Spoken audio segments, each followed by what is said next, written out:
everybody. It's Thursday, October 24th. I am walking Buddy on our lunch hour.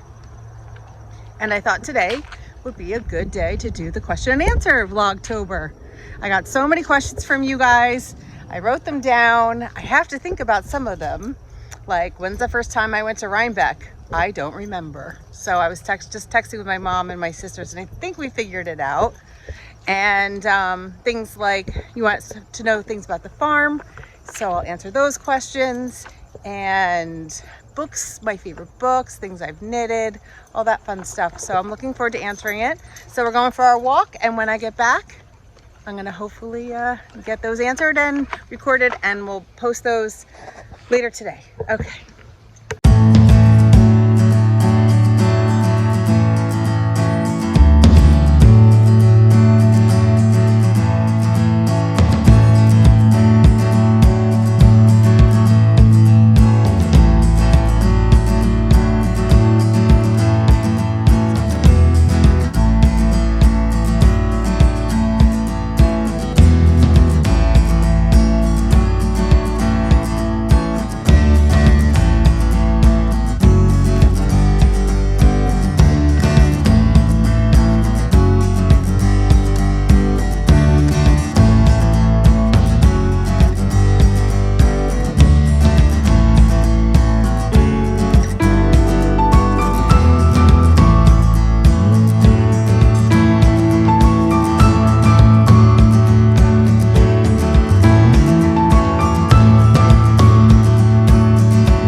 How about some questions and answers? You asked lots of questions, and I'm going to answer them. So today is Thursday, October 24th.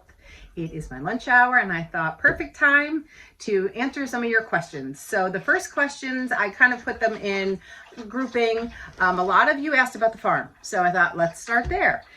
So I have Mary Tornes 445. We have Visit with Nana and Papa. Hi, Valerie. We have Claire Bruckner, 5309. And I believe someone else asked something about the farm too. I didn't write it down. I think it came in this morning. So basically, the farm, your questions are, how did it get started? How has it grown? Why alpacas? How long the farm? So my parents have lived on this property for 44 years. They built a house. And they built a house because they had horses. So we had horses growing up. They met in high school. They had horses together. They've always had animals. And at the time, they were boarding the horses across the street. Really love to hear they're spending a lot of time here. And so they bought their property that they're on now from the couple that lived in the house that I live in. And they built their own house. And so we had 2 horses and 2 ponies growing up. And that's right next door to where I am right now. And then we were really into, at this point growing up, we did riding lessons and all that fun stuff, but we couldn't ride them around here anymore. It got too built up around here and we were busy with sports. So the 2 horses ended up going to live, we donated them to Charity Riders, which around here is for special needs children and handicapped kids. So they get to ride horses. It's really a wonderful thing. So the horses went there. We had 2 ponies. And by the time the last pony was very old, and when she passed away, at that point, we were all now in the fiber world. So we were knitting and my sister was crocheting and making things out of felt and learning how to spin. So my mom and sister decided, or my mom and dad decided that if they wanted to get animals, let's do something that, I don't think they were looking at it as a business, but could incorporate knitting and the fiber. And of course, I was like, well, what about sheep? So we were at Maryland Sheep and Wool Festival. My mom, my sister had gone years ago. And then we went again and she found alpacas in a pen and the rest is history. She loved those things and she researched and found out all the information. We already had the land. Knew we had to put up some new fences. She had a mentor farm that she went to constantly, drove there, learned all the things. And then she got, my mom and dad purchased 8 alpacas. They were from Abenaki Acres in New Jersey. And I'm trying to remember the year. Chase wasn't born yet and he's 13. So I'm going to say this was at least 15 years ago. I might be wrong, but it's around then when the alpacas came to the farm. So after the 8 were here, they started breeding, they started buying, they started, all that stuff. And it became much bigger. And then so that was how it started. Eventually we started the store. And the store kind of came about because, sorry for the dog, but that's just what happens here. We had like an open house one Christmas, like with some socks and some things we knitted. And we did it at my mom's house, like around her big dining room table. And it was a hit and people loved it. But then one day she came downstairs and there was a man sitting in our living room. And he was like, where's all the stuff that was here the other day? So we decided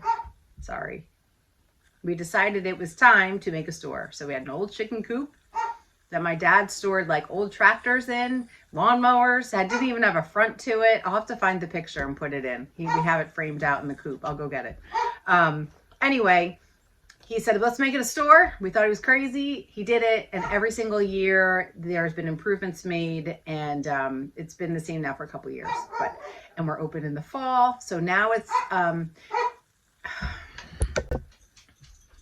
So we open up at the end of September. We're open every weekend, Friday, Saturday, and Sunday, all through the holidays. And then starting like January, February, we go down to just weekends. And then we go down to just Saturdays. And we're closed in the summer because it's the alpacas get real hot and they stay by their fans and it's not as fun. And it gives us time to go enjoy the beach and have a summer for ourselves. So it is now heavy duty season. So that's how it started. It started with 2 horses and 2 ponies. And then it became 30, I forget how many alpacas are on the farm right now. I think it's under 40. We've been above 50, I believe. They are now everywhere. We have fields everywhere, all different barns. All the barns have names, and I'll do a farm tour for you guys too at another time. That'll be a good vlog too.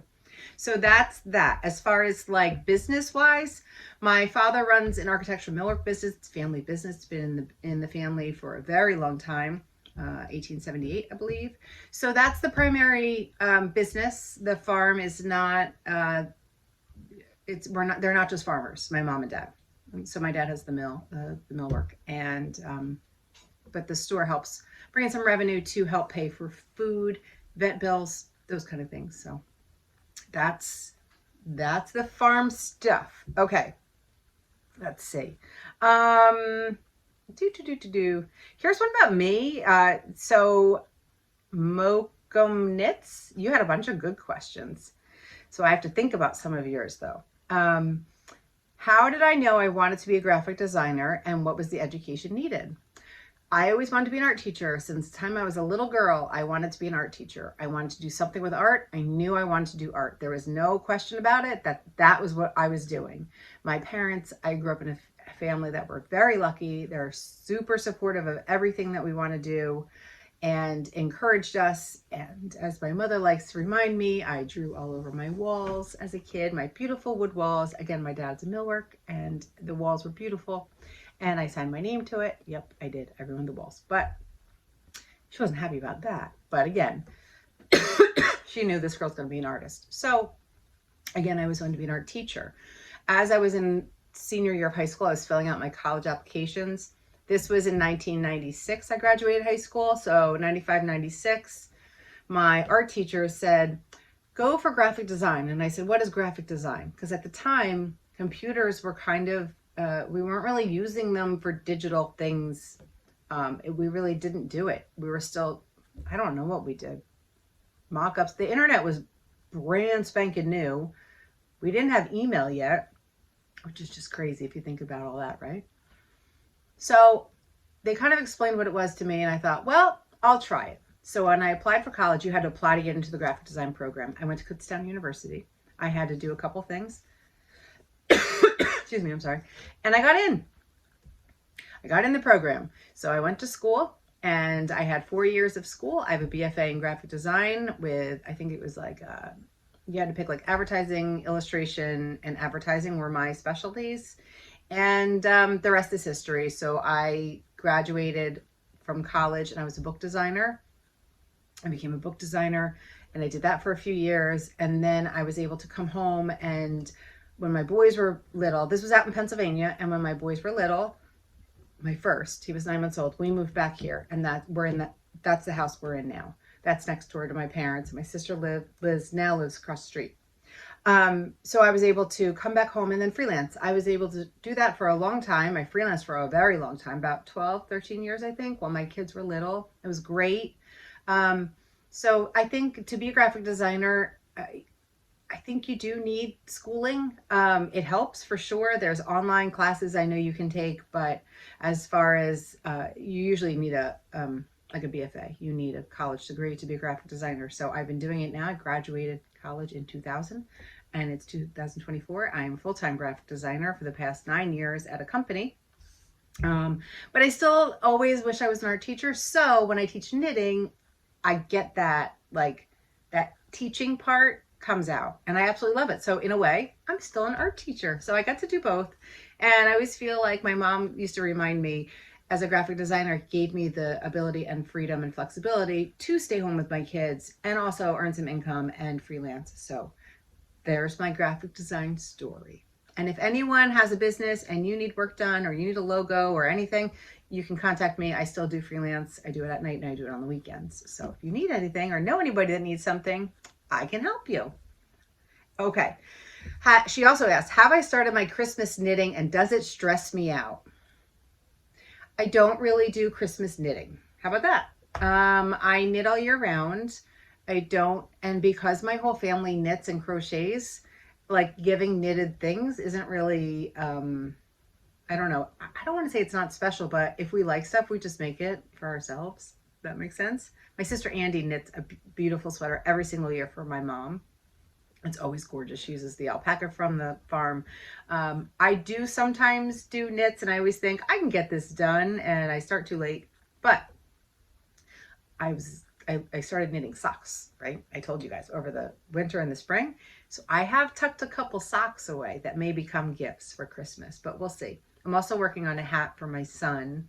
I'll show you where I am now. This is that Soulmates hat from Hudson and Wool Co. So I joined the two. Now I'm marling. So it was a solid brim and now I'm marling. So I think this will be for him for Christmas. But again, if I don't get to it, I don't get to it. To me, knitting should be fun. I also knit a lot for the store. So I will knit things to sell out in our farm store. In my head, that's kind of Christmas knitting. I get the money for it and then I do Christmas shopping with it. So that's what I do. Okay, favorite sweater I ever knitted. This is really hard because I've knit so many sweaters and there's a difference between favorite sweater I knitted and favorite sweater to wear, right? The first thing that comes to mind is my favorite sweater I ever knitted was the Channel Cardigan by Jared Flood. I'll find a picture.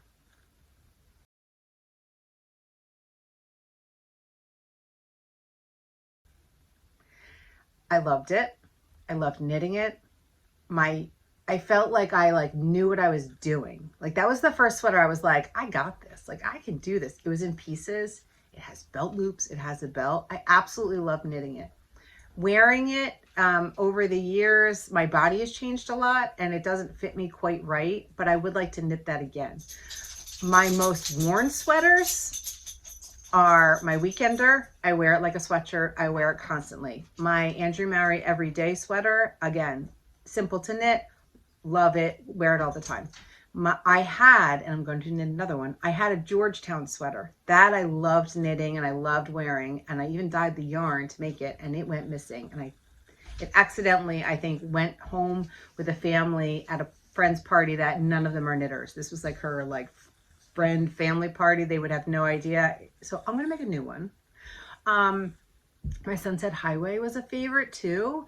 I loved knitting that. Right now it has a bunch of holes. And that was another question. How do I store them? And how do I keep the moths away? I stink at it. Don't ask me. I'm terrible. I have a steamer trunk. I throw some lavender in there. They eat things. It's bad. I should do all the things. I should do the vacuum seal. I would love a big cabinet that I could put them all in, that I could see them. I have the ones I wear the most. I keep in my dresser.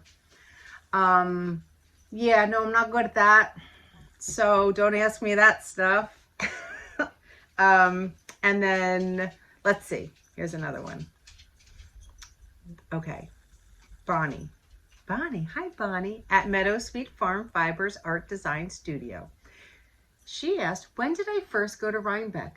This is an interesting question because when I don't even know. I don't know the year. My mom, I just texted my mom, my sisters. I was like, all right, when was the first time that I went to Rhinebeck? I think it was before I had Chase. Chase is 13. Okay, he was born in 2011. I know that. I think my mom, my friend, and my mom's cousin, I think we went up and stayed overnight. We stayed in Poughkeepsie. Like we went to it. We're like, what is this thing? Let's go to it. We went overnight.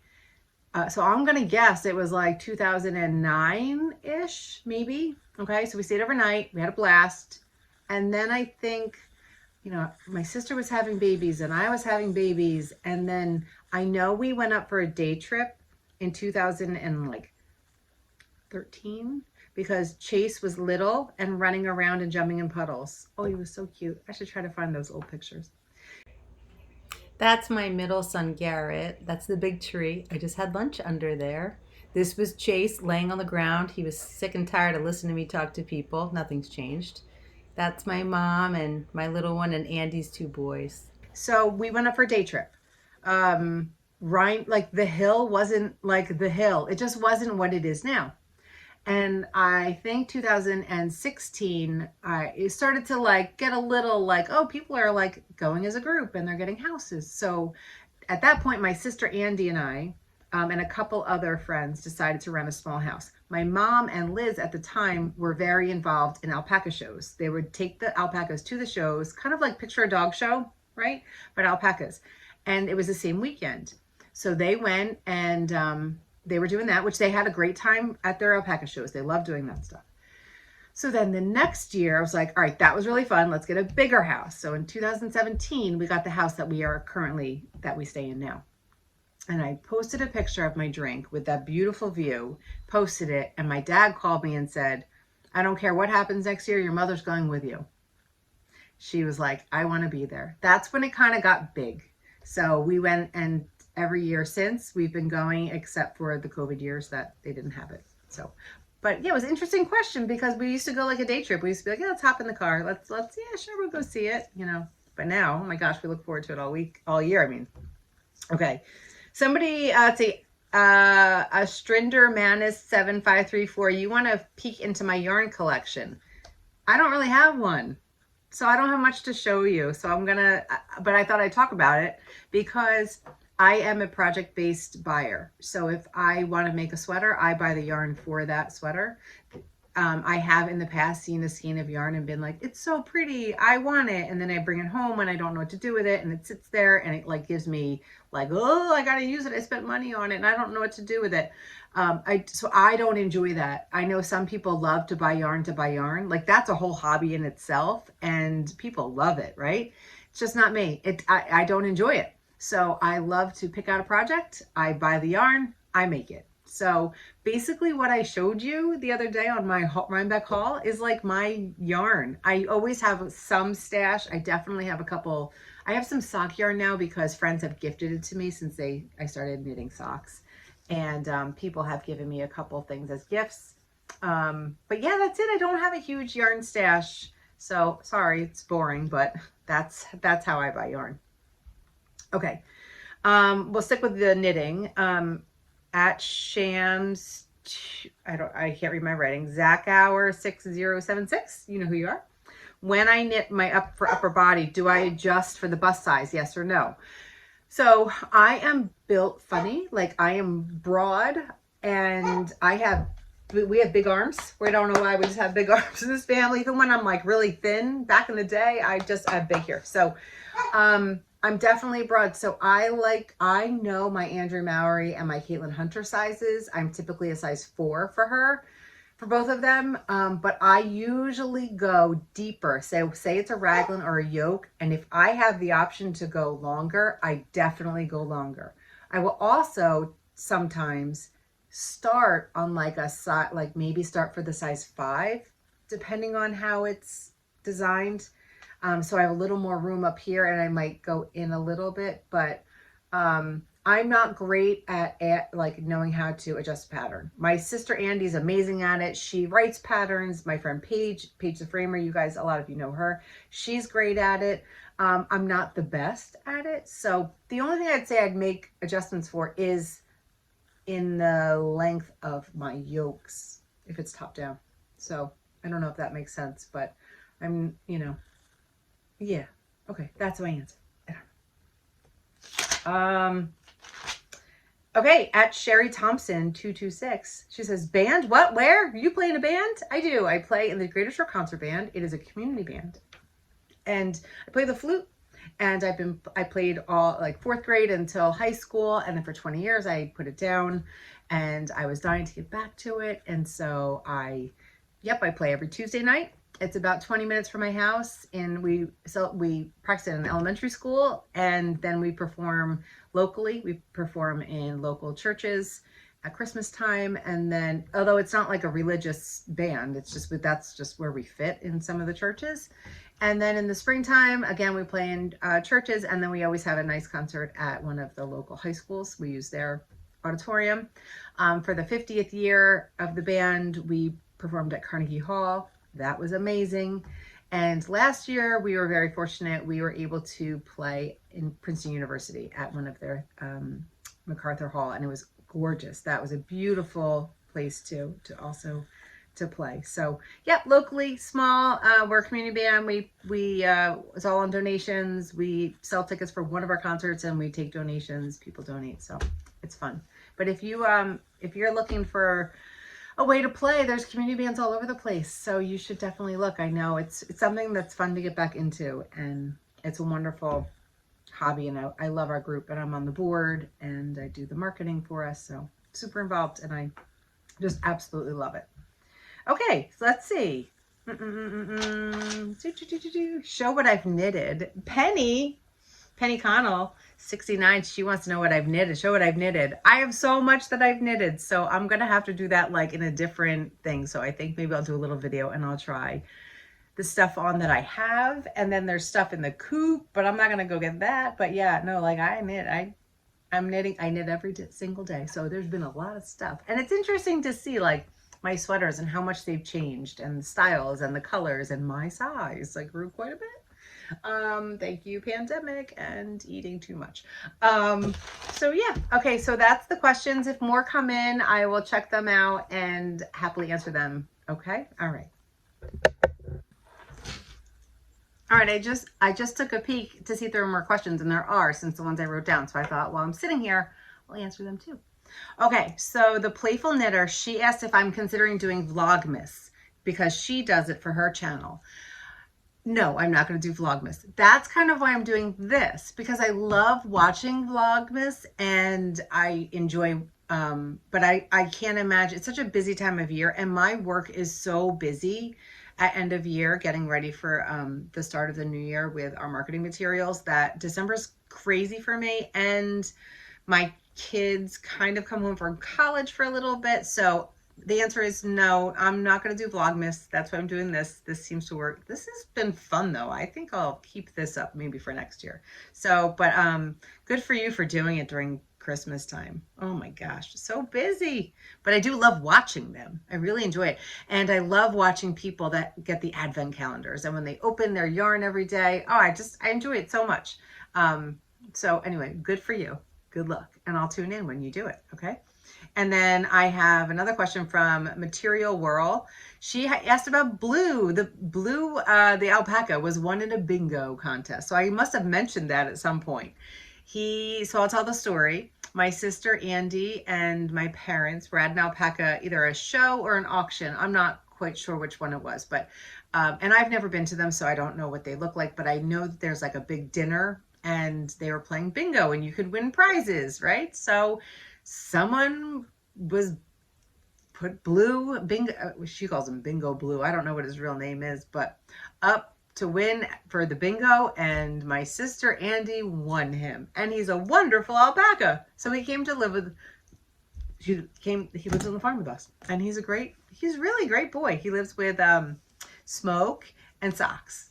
They're very nice boys. So that's how Blue came to be. And she was also asking about the farm. She didn't realize that we're all like right here. Yes, we're all right here. My mom and dad live there. I live here. My sister lives across the street, right over there. And the farm is kind of all around us. So the store is kind of in the middle. So yeah, we're all on the same property, basically. Yep, we are. So I started going through my sweaters. I have so many. This is just a little handful. So I thought I would show you my channel cardigan. That's this one.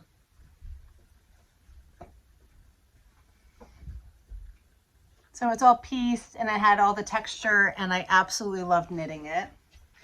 On my Ravelry page, it's called, I called it the Goldfinch cardigan because I was reading the book The Goldfinch at the time. Oh, I love it, right? I should wear it more often. Oh, my sleeve is all stuck. It's a good one. This was made with beaver slide yarn.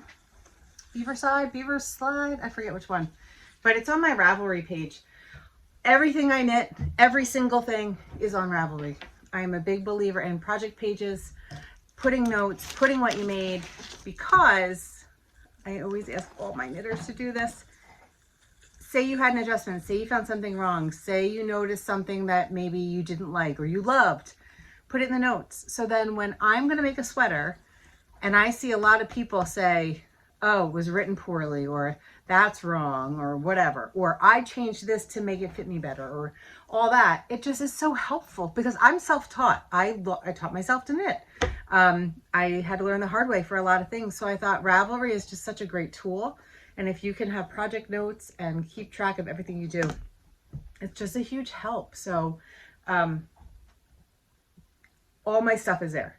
And I am Leanne Coppola on Ravelry. So Leannecoppola, all one word. And I'll link it, I'll put it in there. But I thought I'd bring, since I was just pulling some sweaters out, this is my Sunset Highway. But now I think it has like, yeah, it's all frayed and yeah, it's pretty though, right? I love this one. So that's, yeah, it has holes in the back. I think this one has lived its life, unfortunately, because yeah, I'm not good about the whole moth thing. This is a fun one I thought I'd show. This was a Rhinebeck sweater from years ago. This is, oh gosh, what is this? It was, I don't know what pattern, I made the sweater. Again, it's on Ravelry. And then I embroidered. I made the buttons. The buttons are made out of apple tree branches. These are apple blossoms. They have apple trees on the farm. And I did my barn swallow. I love barn swallows. They're at the farm every year. They come back every year. So I have a barn swallow in the back, my apple blossoms in the front. That was a Rhinebeck one year. Another Rhinebeck. I did this one years ago too. This is the Troyville, I believe. This was a Rhinebeck one year, a couple years ago. And some of this yarn was knitted with yarn my mom brought back from Scotland. She went to the Edinburgh Yarn Festival with her cousins, and she brought that back. So that was very special yarn. So that's all in there. Oh, simple, a hitchhiker. Hitchhikers are fun to knit and wear. If you're looking for a quick, this is a decent, you could do this by Christmas time too. So that might be fun. This one I love. This is Jennifer Steingass. It took me forever because of the fingering yarn, but I find them, I'm not wearing it a lot, but it's nothing wrong with the pattern. It's just me. I should have made it bigger. So this may end up being a gift to someone. There, Christmas knitting. Take stuff you already have. Oh, this is probably my most worn, my Woolen Honey. I love my Woolen Honey. I wore this to Rhinebeck on Sunday this year. I get a lot of use out of this one. It's great. It's a great, great sweater. Andrew Mowry. I really enjoy Andrew Mowry patterns. They fit me well. This is the Autumn Alpine. I wore this one on Friday of Rhinebeck weekend. I wore it to Cake and Indy. It's a good one too. So that one was this year. My Agave, which you guys saw in my Rhinebeck video, I'm sure. This was my Agave. Loved this one too. So there's that. I think my sister and I are going to talk more about our Rhinebeck sweaters on our next podcast. This one's fun. Do I know the name? Nope. But it's a good cowl. Metamorphosis or something. But there's like a couple different ones. But this is a great gift too. I made one for my mom for Christmas one year. So anyway, so that's, I just scooped them up. But again, if you want to see all the rest of my stuff, it is on Ravelry. So go check it out. Check out my project pages and you'll see all the stuff. And follow me on Instagram. I usually post everything I'm knitting on there too. That's my Instagram handle is @cocktailhour@thecoop. All right, that should be it. Okay, I think it's a wrap for the question and answers for now. Thanks, guys. Thank you for watching. And thank you so much for the nice comments. You guys are awesome. I read some to my son and he was like, oh, wow, people watch from Norway. I said, they do. So that was so cool. And some people were like, I can't believe that's New Jersey. I know, New Jersey gets a bad rap. If you fly into Newark, that's what you think New Jersey is. And yes, a lot of New Jersey is like North Jersey's busy. And there's beautiful. There's farms and there's lakes and there's the beach. We have a little bit of everything. But where I live, it's busy. It's a busy area, but it's not what everybody just thinks, right? Like North Jersey. I always say, if you fly into Newark Airport, that's what you think New Jersey is. It's not all that. Okay. All right. So from my little neck of the woods, that's it. Calling it a wrap. We'll see you tomorrow.